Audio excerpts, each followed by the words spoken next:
Ethereum seems to be facing an invisible ceiling at around $5,000. Some bulls say it can reach $10,000, $15,000, $20,000, but I like to look at ratios. I like to look at capital rotation. Because I believe this is how crypto fundamentally works. There is a pool of capital that is of course growing over time, so there's more money flowing in from traditional finance into the crypto ecosystem, but there's the capital pool, and then sometimes everybody wants to be in Bitcoin, sometimes everybody wants to be in Ethereum, and sometimes things move over to the smaller altcoins. So a much more useful question to ask is not what could be the US dollar price of Ethereum, but what is actually Ethereum's risk to reward? Does it currently make sense to buy Ethereum over other cryptocurrencies? And there's a very useful metric for that context. This is the Ethereum dominance. How much of the entire cryptocurrency market cap is currently in Ethereum? This blue arrow here, that shows the move from proof of work to proof of stake. So a lot of people were very excited about Ethereum improving the tokenomics. And so Ethereum outperformed the rest of the crypto market by almost 200%. But once the move actually happened, we saw a sell the news dynamic. Ethereum underperformed the rest of the market to then bounce off the exact same level where it turned around 6 years ago at 7% dominance. There's always a story to a rally. This story was the purchases through the treasury companies. Now ignore this arrow for now. We might as well go up. We're not really clear yet because we are in a somewhat balanced level at 13%. Rather have a look at this at the bottom. This is the Bitcoin dominance. And there is quite a bit of negative correlation here. As in, when Bitcoin dominance goes down, the Ethereum dominance goes up. When the Ethereum dominance goes down, the Bitcoin dominance goes up. So already by looking at this, we can say that capital rotation is not just a theory. Money flows from Bitcoin to Ethereum and from Ethereum to Bitcoin. And there's of course also the stable coins, there's also the altcoins, but those two entities, Bitcoin and Ethereum, make up the vast majority of capital rotation. And since the end of 2022, so over the last 3 years, Bitcoin tended to do much better than Ethereum. Now let's have a look at the move from proof of work to proof of stake again. This is how the supply dynamics changed. So Bitcoin we see in orange. We have a supply expansion of 1.4% per annum over the last 4.8 years. Of course, currently the supply expansion is only 0.85%. We had our halving. And while Ethereum initially was more inflationary than Bitcoin, with the merge it became less inflationary. There was a lot of usage of the Ethereum blockchain that burned many ETH tokens. But unfortunately, a lot of that activity has now moved to the layer 2s of Ethereum. So ETH itself isn't necessarily profiting from that much anymore. When we just look at the last month, we see that the supply expansion of both Bitcoin and Ethereum is extremely comparable. There's not that much more of a difference. The introduction of the merge was great for supply, but now the supply dynamics are very similar. But interestingly enough, right, even though the number of circulating ETH went down while Bitcoin expanded much faster since the merge, ETH underperformed Bitcoin massively since then. What can we learn from this? I think the main takeaway is that it's really demand that's driving the price. It's not necessarily 1 or 2 percentage points of different supply expansion. Of course, if supply expands very rapidly, as for many altcoins, where the supply maybe doubles every single year, this does have an impact. But when we're talking about 1, 2, 3% per annum, it's really the demand. It's really the story that's driving relative prices. The story of the merge, so the move from proof of work to proof of stake, excited so many people. But once reality hit, people sold off until the next bigger story hit the market, which was the treasury companies, mainly Tom Lee with his Bitmine accumulating Ethereum. The question is, will that story be enough to lead us all the way to the upper ends of the trading range, to the 21% Ethereum dominance?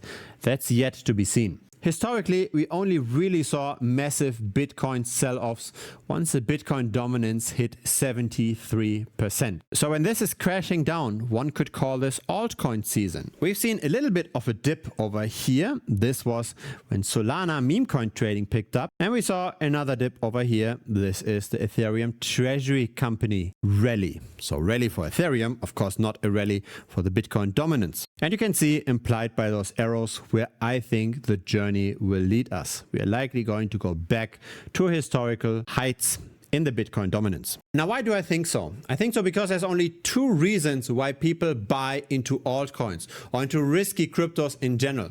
The first reason is to simply ride the current momentum.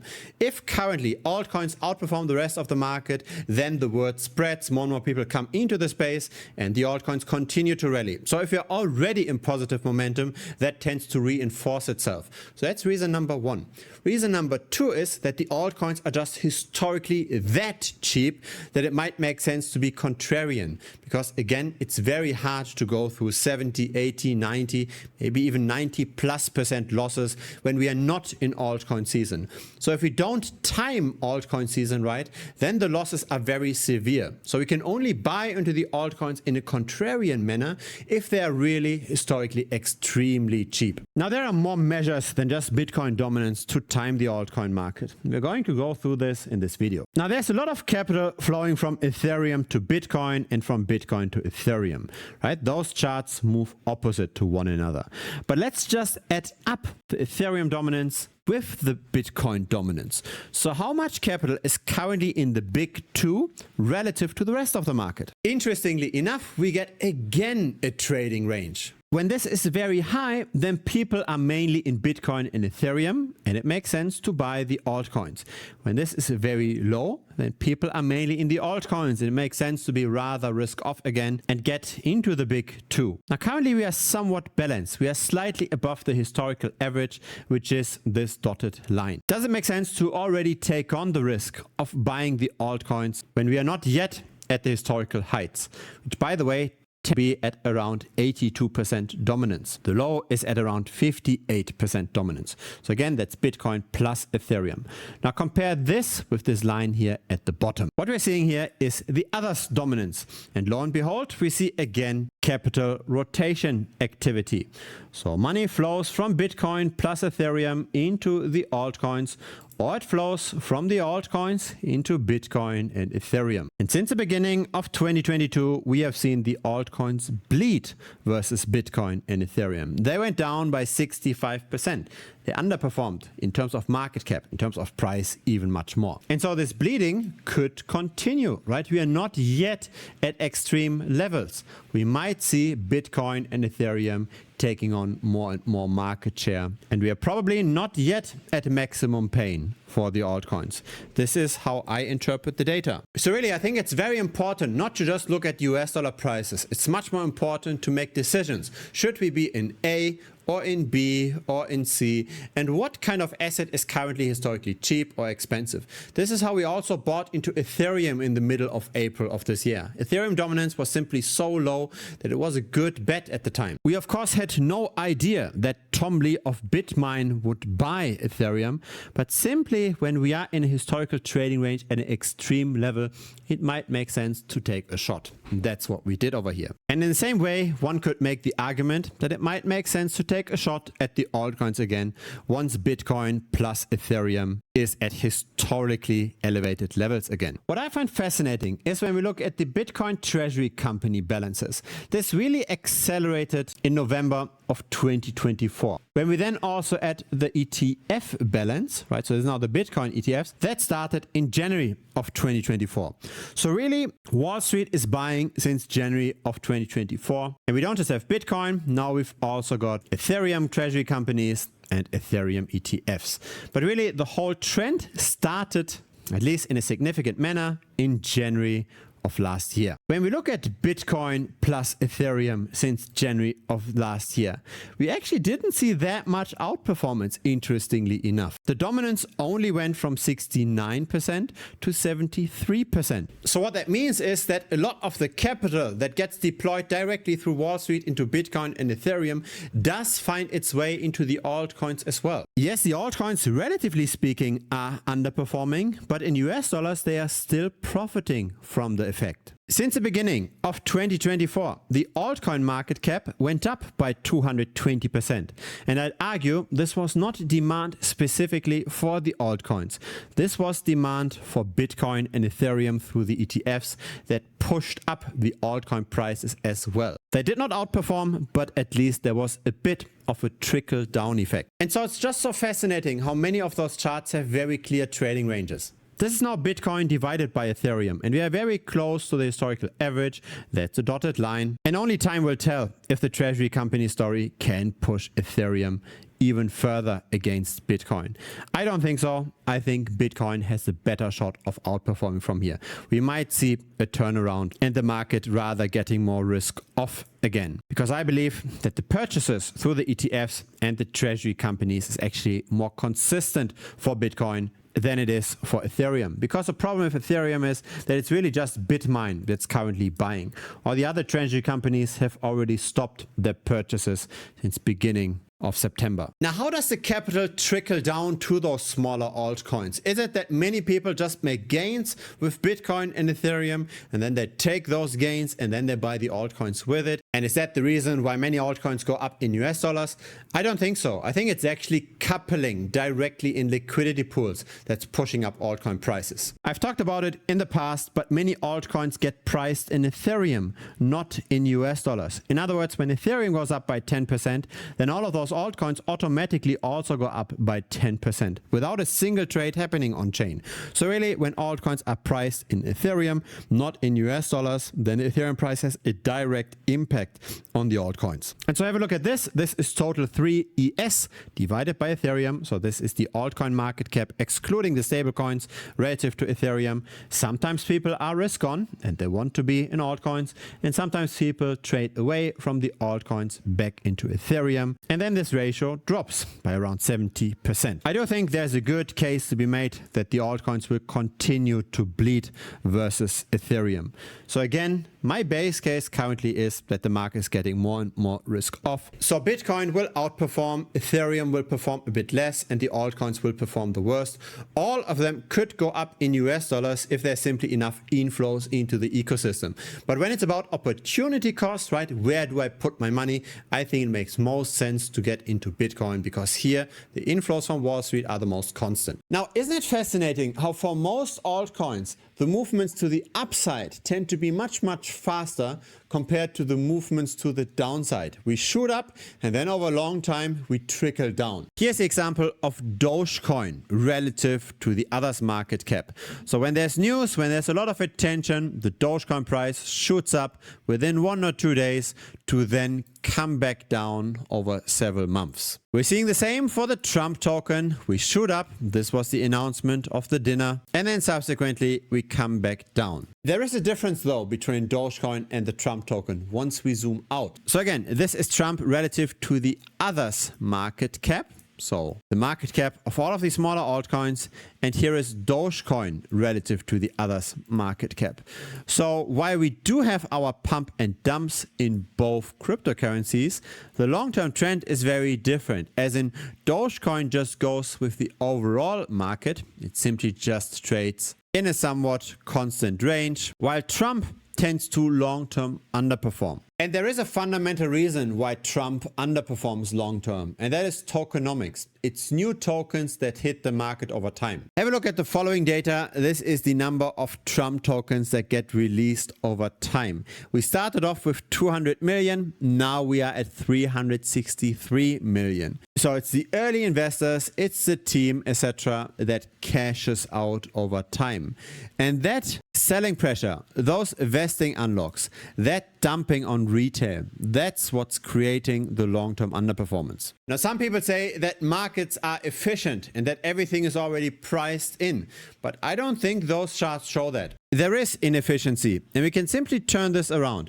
Let's say we've got Bitcoin relative to the Trump token. Then we're getting this chart here. So since Trump launched, Bitcoin outperformed the Trump token by 560%. This is how I believe we can make money in crypto. It's not trying to find the one outperformer among all those altcoins that always go down. It's doing the exact opposite. It's trying to be allocated in a way that we make money when the insiders and the early investors make money as well. When they are dumping on the average retail investor, we make money because things like Trump tend to underperform long term. As long as the token dilution continues, as long as new tokens hit the market, this chart is very likely going to go up. I'm making money with that strategy already for 4 years. This is a monthly chart. Had I just dollar cost average into Bitcoin, I would have gotten the return here in light gray. Instead, I got the return in black because I also bet on falling prices of various altcoins. It is a mistake just looking at US dollar charts. Really what matters is your portfolio value measured in Bitcoin appreciating over time? If the answer is yes, you're probably doing something right. If the answer is no, then you might just stick with Bitcoin and dollar cost average into Bitcoin and stay away from altcoins altogether. The Trump meme coin is just one out of many examples. Most altcoins have an increasing supply, and so here with Balancer relative to Bitcoin, so we go long Bitcoin, we bet on falling prices of Balancer, we can get this long-term chart. The strategy looks quite straightforward. There are a few caveats though. So for example, here with the Bitcoin to Balancer chart, we do have a lot of volatility along the way. Where does this volatility come from? It comes from small market caps. There is some token manipulation. There is some short squeezing happening along the way. And the smaller the market cap is, the more volatility we invite. So while the strategy is long-term profitable, we have to be aware of the potential pitfalls as well. And so I made dedicated videos on the topic. How can we actually make money from those inflating altcoins? Most altcoins do poorly and we don't have to find the needle in the haystack. The one altcoin that does well, we can just bet on the haystack continuing to go down because again, the early investors, the VCs, they cash out and they dump on the retail investor. There are two important videos to watch: using perpetual futures on hyperliquid and risk management with relative valuation bets. It's half an hour each, so in total 1 hour of content. And after you've watched that, you know what to do in order to set up positions like this. Now, this here is currently my favorite trade. So this is the position that I will recommend to you once you have joined the premium membership. So you watch those 2 videos, you join the community. Afterwards, I will send you what to do in order to set up this trade. If you don't make money with that trade after holding it for 1 month, then I'll refund you your membership fee. I'm that confident in the strategy that you can simply just open that position, and if you're in the red, I don't want your money. The fee, by the way, is $125 US per month. Again, if you don't make money with that trade, I will refund that. But of course, it's a monthly fee. So I share all of my trades in real time with the premium members. So for example, over here, this is where I closed a short position on the movement token. Move was also highly inflationary. We opened this over here where we were at the upper end of the trading range on a relative valuation chart. So we always look at the altcoin relative to the rest of the market. And then when we make quick gains, when we get closer to the lower end, we might also take some profit and wait until we go back again to the upper end of the trading range. I know at the beginning this strategy can be a bit daunting, but again, there is support in the different chats. There's also moderators that can help with any questions you might have. So feel free to check it out. The link is directly over here. Just click on the screen. It will lead you to the premium website. If it's the very first time here, feel free to subscribe. I publish these regularly. A like would be very much appreciated as well. It helps the channel grow. See you next time on YouTube or see you in premium. Cheers.